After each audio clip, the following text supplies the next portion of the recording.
Hello दोस्तों, welcome to all viewers. हमारे channel पे आईएएस नीतिशा सोन घाटी एकेडमिक टीम पर सभी अभी देख रहे सभी हमारे चैनल को के अभ्यर्थी स्टूडेंटों को हमारी तरफ से स्वागत है हमारे चैनल पर। और हम इस क्लास के साथ आज हम बीएड के फर्स्ट सेमेस्टर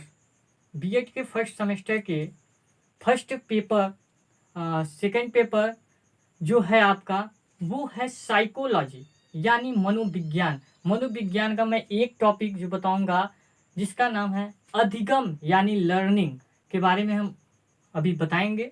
इसके अर्थ कि अधिगम का क्या अर्थ होता है। तो देखिए, जो हम अभी बताएंगे, जो टॉपिक है, जो हेडिंग है वो क्या है, तो वो है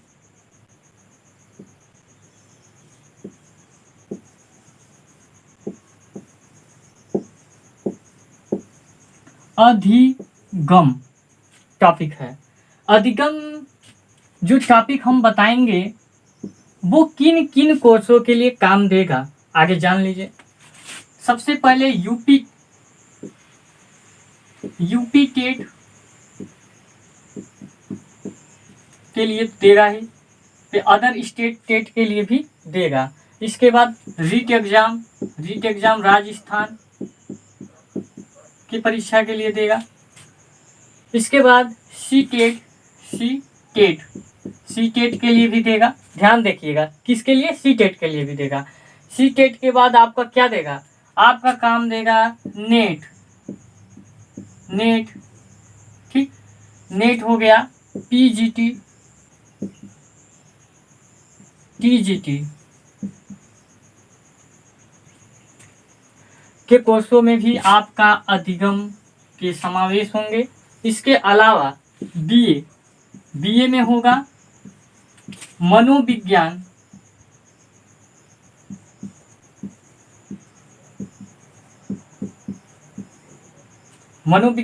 जिन्होंने लिया। एमए के लिए भी होगा जिन्होंने मनोविज्ञान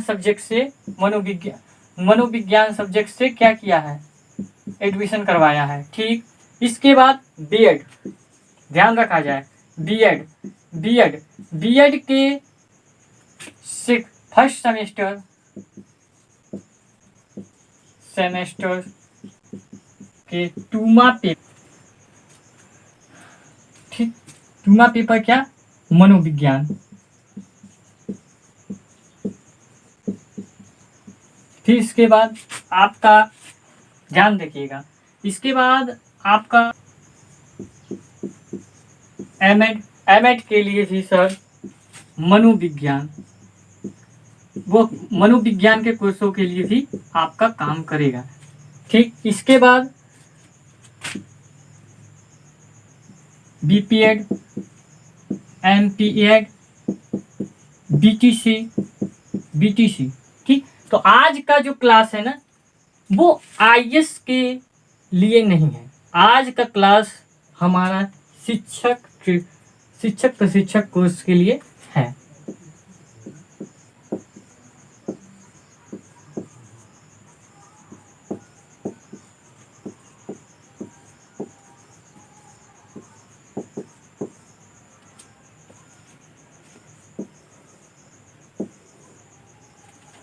और डीएड के लिए भी काम करेगा मनोविज्ञान। ठीक, तो जो हम आज जो टॉपिक हम पढ़ाएंगे उस टॉपिक का नाम है, लेसन का नाम है अधिगम यानी इंग्लिश में कहा जाए तो इसे हम क्या कर सकते हैं?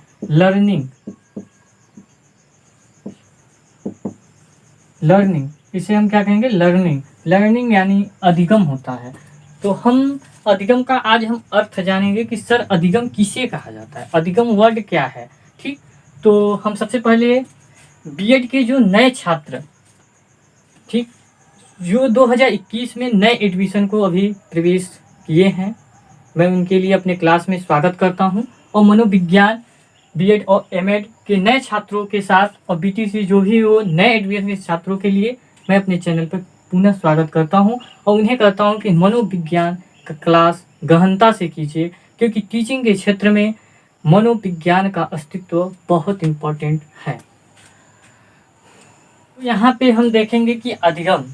सर अधिगम का क्या अर्थ है? सर अधिगम है क्या? जब हमने बीएड के प्रथम प्रवेश में आया तो हमें हमारे समझ 4 विषय थे। एक तो फिलोसॉफी, दूसरा साइको था और तीसरा जो था, ठीक। तो हमने सबसे पहले किया क्या कि हमने तो चारों विषय में से हमने साइको को चुना कि सर हम साइको को ही समझेंगे, और साइको हमारे लिए इन तीनों विषय में सबसे इंटरेस्टिंग सब्जेक्ट रहा। और साइको इसलिए रहा क्योंकि हम नीति शास्त्र के स्पेशलिस्ट हैं, यानी हमने नीति शास्त्र का गहनता से अध्ययन किया है। नीति शास्त्र का अध्ययन हमने पहले से गंभीरता अध्ययन किया है। तो जो साइकोलॉजी पार्ट है ना, वो सर नीति शास्त्र का भाग है। जो मनोविज्ञान जो भाग है ना, वो नीति शास्त्र के अंदर समावेशित है, साइको, ठीक। तो साइको का अध्ययन हम यदि शिक्षक प्रशिक्षक कोर्स में करें तो हम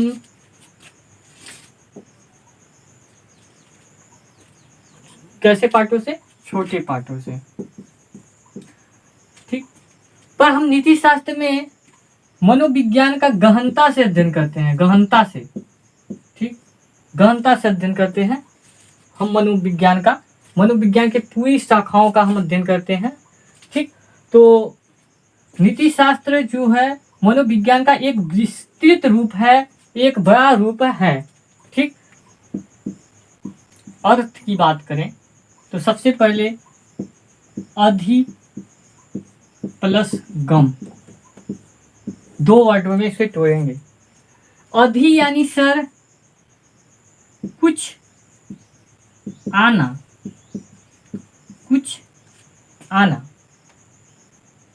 ठीक, कुछ आना, कुछ शामिल होना,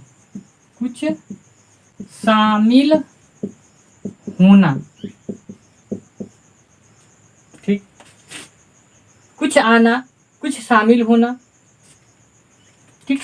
और गम का अर्थ, सर गम का अर्थ होगा हमारे पास यानी व्यक्ति के पास, क्या है? व्यक्ति के पास, छात्र के पास, ठीक, आना। तो यहाँ पे अधिगम का अर्थ क्या होगा? अधि का अर्थ कुछ, और अधि का दूसरा अर्थ होगा कुछ शामिल होना। गम का अर्थ सर हमारे पास आना, गम यानी आना, तो हमारे पास आना, व्यक्ति के पास आना, ठीक। अधि प्लस गम, अधि यानी प्लस, सर हमारे पास ये बंदा है, ये बंदा के पास कुछ तो आ रहा है सर, अधि कुछ तो आ रहा है। जैसे प्लस प्लस प्लस प्लस क्या है? वो कुछ सीखना चाहता है, एक प्लस प्रवेश कर लिया, इसमें क्या हुआ? इसके व्यवहार में परिवर्तन हुआ। क्या हुआ? व्यवहार में परिवर्तन, ठीक। व्यवहार में क्या हुआ? परिवर्तन हुआ। ध्यान रखिए, व्यवहार में क्या हो गया? परिवर्तन। फिर दूसरा प्लस ऐड हुआ, दूसरा परिवर्तन, तीसरा प्लस ऐड हुआ, तीसरा परिवर्तन। सर ये प्लस जो है ना, वो अधि है। सर अधि यानी आता तो है, उस बंदा जो है वो गम है, ठीक, अधि का गम। तो अब ये दोनों मिलके ये प्लस प्लस जो अधि होता है गम के पास जाता है, गम में जो जाता है वो परिवर्तन हो जाता है, व्यवहार में परिवर्तन। ये प्लस जाते ही उनके व्यवहारों, इनके कार्यों में, व्यक्ति व छात्र में क्या हो जाता है? एक परिवर्तन देखने को मिल जाता है, एक बदलाव हो जाता है, ठीक। ये पहला अर्थ था। इसका हम दूसरा अर्थ भी बताएंगे। तो दूसरा अर्थ की बात करेंगे तो दूसरा अर्थ में हम क्या कर सकते हैं कि अधिगम का 2 अर्थ होते हैं, ठीक। एक अर्थ होता है संकीर्ण अर्थ में, ठीक, संकीर्ण अर्थ में इनके हम क्या कहेंगे? अधिगम को हम कहते हैं सीखना।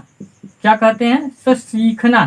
सीखना सर जो हम सीखते हैं ना वही। संकीर्ण, यदि हम व्यापक शब्दों की बात करेंगे सर, व्यापक शब्दों में, व्यापक में यदि हम बात करेंगे तो व्यापक में आपका क्या हो जाएगा?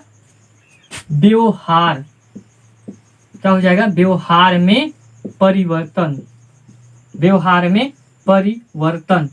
तो व्यापक इसका अर्थ जो होगा व्यवहार में परिवर्तन।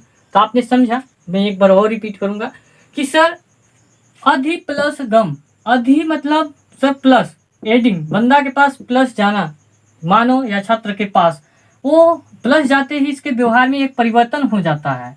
ठीक, अधि का दूसरा अर्थ शामिल होना। ठीक, गम यानी स्वयं, स्वयं यानी हम सर, जैसे हम हैं। ठीक, हम हैं जैसे आप हैं। अभी ऑनलाइन क्लासेस हमारे देख रहे हैं ना, हमारे देखने के बाद में आपके जो व्यवहार में परिवर्तन होगा वही अधिगम होगा। यानी आपका जो ऑनलाइन क्लास करने से पहले आप क्या होगा? आपका मस्तिष्क अधिगम के बारे में क्या होगा? शून्य होगा, अपरिचित होगा। पर हम जैसे ही क्लास में बताए आपके मस्तिष्क में क्या हुआ? प्लस हो गया, ऐड। प्लस किस चीज का ऐड हुआ? सब प्लस जो है अधिगम का ऐड हुआ। सर अधिगम क्या है, इसका अर्थ क्या है, याद हो गया। अब हम क्या है, किसी को सीखते हैं, जानते हैं, इसमें क्या कुछ परिवर्तन आया होगा, अधिगम के बारे में परिवर्तन आया होगा। सर अधिगम तो ये होता है, हम सीखते हैं तो इससे परिवर्तन होता है। वही बात हम बता रहे हैं। फिर अधिगम का दूसरा अर्थ होगा, एक संकीर्ण अर्थ को कहते हैं सीखना यानी लर्निंग सर, और दूसरा अर्थ होगा व्यवहार में परिवर्तन। ठीक, दो अर्थ है क्या? व्यवहार को, व्यवहार। ठीक, तो व्यवहार में सबसे पहले जो मनोविज्ञान था, तो सबसे पहले मनोविज्ञान क्या था? जो पहले तो मनोविज्ञान में सबसे पहले क्या आया? किसका विज्ञान आया? आत्मा का विज्ञान आया सर, आत्मा का विज्ञान। सर आत्मा का विज्ञान आया। ठीक, दूसरे बार क्या है, किसका आया? तो दूसरा बार मन व मस्तिष्क का आया, मन और मस्तिष्क का विज्ञान, मन और मस्तिष्क का विज्ञान। देखिएगा तीसरे में जो आया सर वो आया हमारा चेतना का विज्ञान, चेतना का विज्ञान। पर यदि कहा जाए सर वर्तमान में, ठीक, वर्तमान में जो वर्तमान में आया ना वो व्यवहार का विज्ञान आया। क्या आया? व्यवहार का विज्ञान। सर मनोविज्ञान सबसे पहले आत्मा का विज्ञान आया। ठीक, वो कुछ समय तक रहा, इस पे भी कुछ आलोचनाएं हुई। इसके बाद दूसरे में मन व मस्तिष्क का विज्ञान आया। ठीक, और तीसरा जो होगा चेतना का विज्ञान आया, और चौथा बार जो आया वो व्यवहार का विज्ञान है, जो वर्तमान है, जो आज तक है। ठीक, तो व्यवहार का जो विज्ञान आया तो सबसे पहले कौन लेके आया? जेवी वाटसन नामक विद्वान जो थे वो क्या है? व्यवहार का विज्ञान लाया। तो व्यवहार शब्द का पहली बार प्रयोग किया, वो एग्जाम में पूछे जा सकते हैं। तो व्यवहार शब्द का पहली बार प्रयोग किसने किया? तो वो कौन है? वो विलियम मैकडूगल हैं।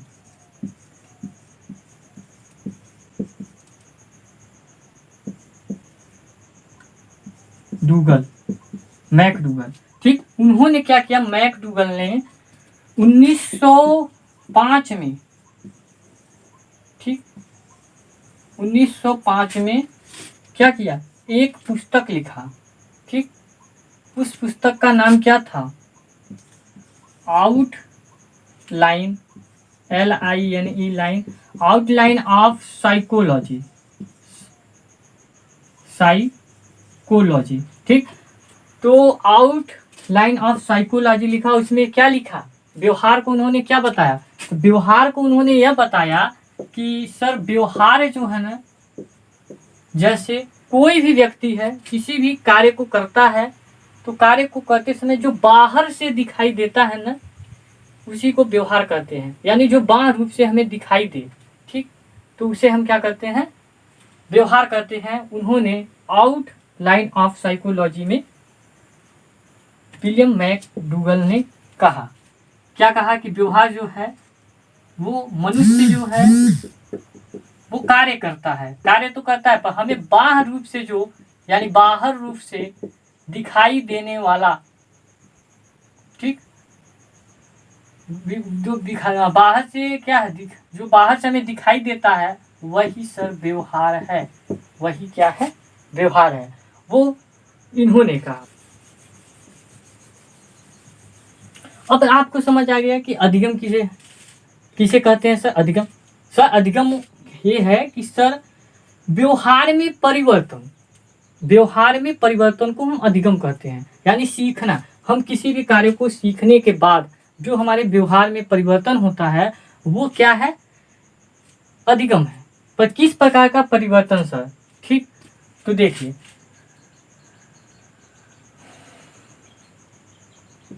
जो व्यवहार में परिवर्तन की बात करेंगे तो सर किस प्रकार का परिवर्तन, कुछ शर्तें हैं, क्या है, कुछ शर्तें हैं सर। यदि इस कंडीशन या इस सिचुएशन में यदि व्यक्ति या मानव या छात्र हम लोग में क्या है, यदि परिवर्तन होता है इस शर्त के अनुसार तो अधिगम माना जाएगा। सर अधिगम का मतलब परिवर्तन, व्यवहार में परिवर्तन। सर यदि हमें भूख लगता है, ठीक, तो भूख लगना क्या, भूख लगता है तुम्हारे व्यवहार में परिवर्तन आता है, क्या सर यह अधिगम है।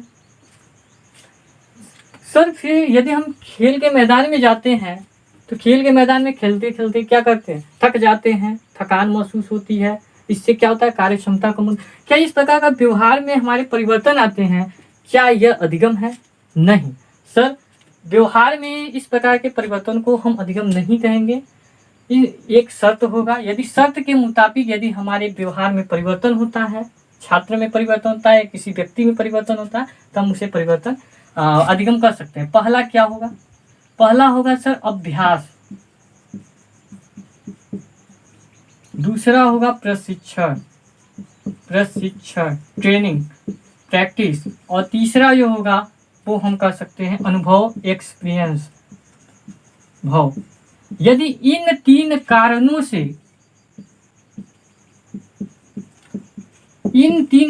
से यदि हमारे यानी मानव में परिवर्तन होता है,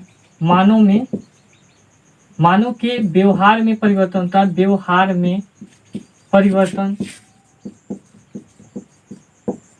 ठीक, क्या होता है, तो हम क्या कर सकते हैं, अधिगम कर सकते हैं। क्या कर सकते हैं, अधिगम, हम अधिगम कर सकते हैं। तो तीन कार्य होना चाहिए सर। क्या होना चाहिए, सबसे पहले कि अभ्यास के कारण यदि हमारे व्यवहार में परिवर्तन आता है, ठीक, तो जिस प्रकार हम यदि एग्जाम्पल दें तो हम कह सकते हैं कि सर हम पहले क्या है, यदि हमें साइकिल चलाना सीखना होता है तो हम क्या करते हैं, साइकिल को कई दिन, क्या हम एक बार ही साइकिल चलाना सीख जाते हैं, नहीं। हम बचपन में जब साइकिल चलाते हैं तो साइकिल चलाते समय क्या होता है, हमें धीरे धीरे पैडल पकड़ना सीखना होता है, चढ़ना सीखना होता है, धीरे धीरे हम पार करते हैं।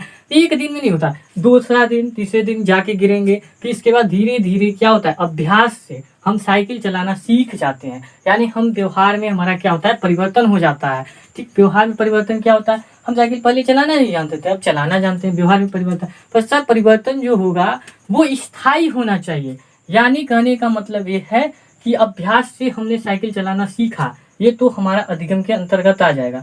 सर क्यों, क्योंकि अस्थायी पर जो हमने साइकिल चलाना सीखा, क्या हमने 10 वर्ष में अभी बचपन में सीखा, क्या हमने 25 वर्ष 30 वर्ष में जाकर हम साइकिल चलाना भूल जाएंगे, नहीं।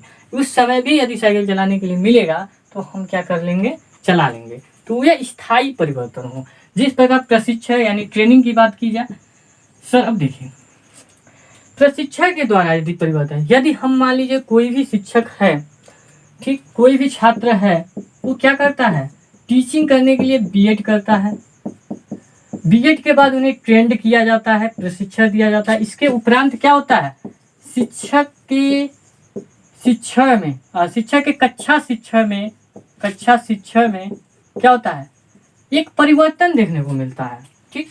वो परिवर्तन, व्यवहार में परिवर्तन, पहले वो कुछ नहीं पढ़ा पाता था, कुछ बोल नहीं पाता था, पर जैसे ही उन्होंने बीएड किया, ट्रेनिंग किया, इसके बाद क्या है, वो बहुत अच्छे पढ़ा ले रहे हैं। यानी उनके व्यवहार में परिवर्तन। अब ये जो परिवर्तन सीखा पढ़ाने के लिए, जो सीखा वो क्या है, वो जीवन पर्यंत के लिए सीखा। अब ये नहीं कि 20 साल के बाद वो पढ़ाने के लिए भूल जाएगा, नहीं, वो 20 साल, 25 साल, 30 साल, यानी स्थायी परिवर्तन, लंबे समय के लिए। ठीक। अब इसके बाद अनुभव। सर अनुभव, एक्सपीरियंस की बात किया जाए, जैसे यह रास्ता है और यह गड्ढा है, यहाँ पे मैं जा रहा हूँ या आप जा रहे हैं, जा रहे हैं, देखा गड्ढा, मैंने क्या देखा, गड्ढा। अब गड्ढा के अंदर तो नहीं घुसा, गड्ढा के अंदर तो नहीं घुसा, हमने क्या किया, ऐसे ऐसे ऐसे ऐसे कट के गया। अब बताइए सर, इस कट के जाने में क्या आपको कोई अभ्यास करना पड़ा? नहीं, अभ्यास सर नहीं करना पड़ा। इसके बाद क्या मुझे कोई ट्रेनिंग दिया था गड्ढा आएगा नहीं? अरे हमें पता चल गया, अनुभव आ गया कि यदि जाएंगे तो अंदर घुस जाएंगे, इसलिए हम कट गए। तो यानी सर अनुभव के कारण, व्यवहार में आया हुआ परिवर्तन, अनुभव के कारण क्या हुआ, हम इधर जाने वाला परिवर्तन इधर हो गया, यानी वो सर अधिगम कहलाएगा। अब किन किन परिस्थितियों में, अनेक कारणों से भी व्यवहार में हमारे परिवर्तन आ सकते हैं सर। कैसे? देखिए, सबसे पहले होगा बीमारी। सर बीमारी के कारण भी तो हमारे मानव शरीर में क्या होता है, परिवर्तन होता है। जैसे बीमार होता है, हम इतना तेज बोल नहीं पाते, इतने अच्छे कार्य नहीं कर पाते, कम भोजन खाते हैं, सर सुस्त पुस्त रहते हैं, मतलब कमजोर सा रहते हैं, क्या होता है, इससे हमारे व्यवहार में परिवर्तन आ जाता है। तो सर क्या यह अधिगम हुआ? नहीं सर, यह अधिगम नहीं हो, क्योंकि आप दवा लेंगे, दवा लेने के बाद ठीक हो जाएंगे, फिर क्या होगा, आपका सामान्य स्थिति आ जाएगा, आप उसी की तरह बोलने लगेंगे, उसी की तरह पहले की तरह कार्य करना सीख जाएंगे, तो कुछ समय के लिए। तो वह अधिगम के क्षेत्र में नहीं आएगा, क्योंकि इसके पास सर स्थायी परिवर्तन तो है ही नहीं, स्थायी परिवर्तन नहीं है, अस्थायी। ध्यान रखा जाए कि व्यवहार में स्थायी परिवर्तन को ही क्या कहते हैं, हम अधिगम कहते हैं। फिर इसके बाद दूसरा थकान के कारण, मैंने बहुत काम किया, मेहनत का काम किया, फिर लंच हुआ, अरे बहुत थक गए, नींद आया, थक गए, बोल नहीं पा रहे हैं, कार्य नहीं कर पा रहे हैं, शरीर, मानव शरीर में परिवर्तन हो गया, व्यवहार में परिवर्तन हो गया। तो क्या हुआ, वो थकान जैसे ही खत्म होगा, वैसे ही मैं पहले की तरह बोलने लगूंगा, एक नई ताकत आ जाएगा, एक नई ऊर्जा आ जाएगा, इसे हमें थकान, इसलिए भी नहीं होगा सर। फिर तीसरा क्या होगा,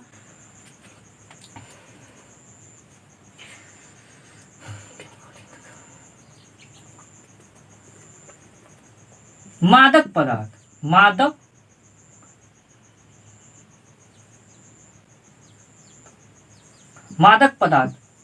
मादक पदार्थ के सेवन से भी व्यवहार में परिवर्तन आ जाता है। क्या होता है, कभी कभी त्योहार आते हैं, होली है, दशहरा है, तो हम लोग क्या कर लेते हैं, शराब पी लेते हैं, विस्की पी लेते हैं, बियर पी लेते हैं। तो ज्यादातर शराब में क्या होता है, हमारे बोलने के तरीके बदल जाते हैं।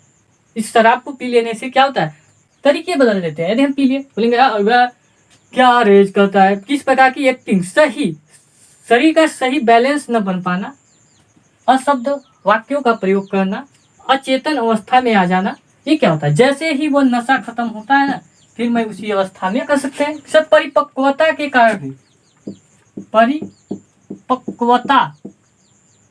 परिपक्वता यानी मैच्योरिटी। सर जब बालक छोटा होता है तो उसका व्यवहार कुछ अलग होता है, ठीक, तो इसके व्यवहार में परिवर्तन होता है ना। जैसे कोई खिलौना दिए आप, तो क्या करिए, खिलौना को लूट लिए तो वो रोने लगेगा, चिल्लाने लगेगा, सर रोना, गुस्सा करना, क्रोध करना, तो क्या है, छोटा हुआ। पर जैसे ही वो बड़ा होता है, ठीक, तो उसके व्यवहार में और परिवर्तन हो जाता है। सर अच्छे बोलने लगते हैं, सामान लूट, किसी भी वस्तु या खिलौने को लूटने के बाद वो रोता नहीं है। तो क्या यह सर व्यवहार में परिवर्तन है? नहीं, नॉट, क्योंकि वो कुछ समयों के लिए होता है, ठीक, ये क्या होता है, कुछ समयों के लिए होता है, मैच्योरिटी, ठीक। इसके बाद पांचवा जो होगा वो होगा संवेगात्मक विकास।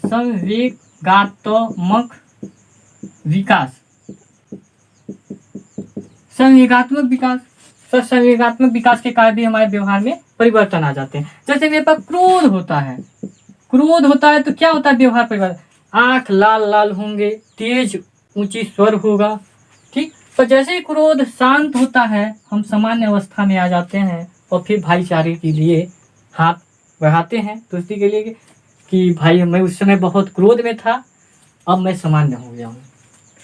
फिर इसके बाद मूल प्रवृत्ति के कारण भी व्यवहार में परिवर्तन होते हैं।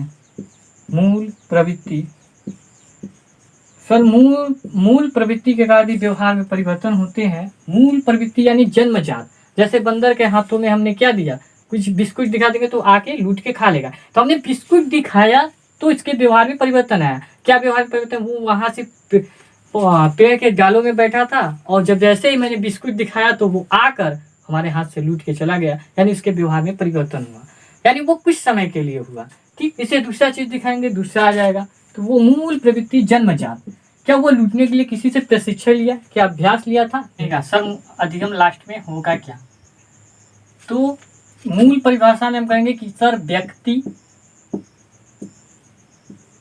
के व्यवहार में परिवर्तन, व्यवहार में परिवर्तन, ठीक, परिवर्तन सर अभ्यास प्रशिक्षण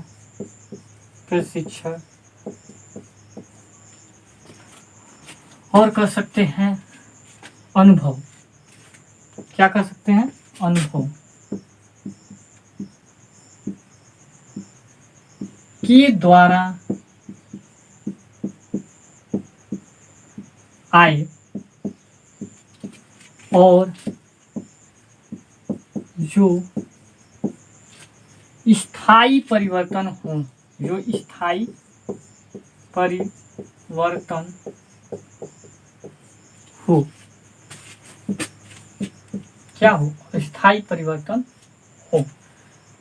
यानी सर कहने का मतलब यहाँ पे क्या है समझिए कि व्यक्ति के व्यवहार में सर परिवर्तन तो आए, चेंज तो आए तभी अधिगम होगा, पर वो परिवर्तन किस कारण? अभ्यास के कारण, प्रशिक्षण ट्रेनिंग के कारण और एक अनुभव एक्सपीरियंस के कारण भी आए। और जो आए ना वो स्थायी परिवर्तन हो, यानी लंबे समय तक परिवर्तन हो, यानी कि क्षणिक परिवर्तन के लिए हो। ठीक,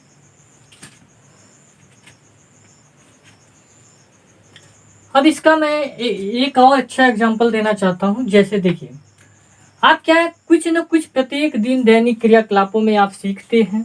जैसे सुबह होता है, कार्यालय में जाते हैं, छात्र स्कूल में जाते हैं, ठीक, और अन्य लोग किसी न किसी वर्क में दैनिक क्रियाकलापों में जुड़े थे। वहाँ क्या है अपने कार्य करते समय कुछ घटनाओं से, कुछ सामाजिक आर्थिक से हमें क्या है कुछ न कुछ हमें सीखने के लिए मिलता है, और इस सीख से हम अपने आप के व्यवहार में क्या होता है कुछ परिवर्तन हो जाता है। जैसे मान लीजिए कि एक विद्यार्थी है, ठीक, विद्यार्थी वो क्या किया अपने शैक्षिक सत्र में, एक वर्ष के शैक्षिक सत्र में क्या किया, वो 12 में पढ़ा था। ठीक, अब बात है शैक्षिक सत्र में वो कभी नहीं क्लास गया, न किताब खरीदा, और वो हमेशा घूमते फिरते रहा।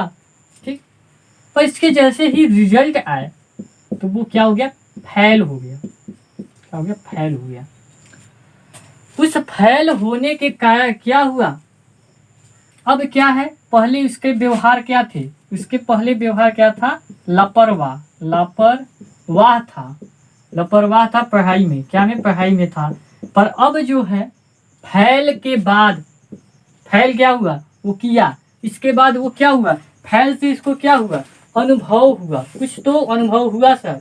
क्या अनुभव हुआ सर? क्या हुआ कि कुछ दोस्त हमारे साथ एक ही कक्षा में पढ़ते थे, वो अगले क्लास में चले गए, और वह बच्चा, वो विद्यार्थी इसी क्लास में रह गया। लापरवाह के चक्कर में उसी कक्षा में रहना, ठीक, उसी कक्षा में रहना सर, वही किताब पुनः पढ़ना, ठीक, पुनः पढ़ना। ठीक, इसके बाद सर फेल के लिए परिवार से क्या हुआ सर, परिवार से व्यवहार में परिवर्तन। अब फेल होंगे तो परिवार वाले आपको मिठाई तो खिलाएंगे नहीं, डांट मिलेगा। ठीक, इन सभी परिवर्तनों से इसे क्या हुआ, अनुभव मिला, और अनुभव से वह उनके व्यवहार में क्या हुआ, व्यवहार में सर परिवर्तन हुआ। व्यवहार में परिवर्तन क्या हुआ कि अब सर वो लापरवाह नहीं हुआ, परिवर्तन अब अच्छे से पढ़ाई किया, हर दिन गया, किताब खरीदा और अच्छे से क्लास किया और रिजल्ट क्या हुआ, पास का। तो सर ये है क्योंकि वो लंबे समय तक इसके स्थायी व्यवहार का क्या हुआ, व्यवहार में परिवर्तन हुआ, कुछ समय के लिए नहीं, और इससे वो क्या हो गया, पास।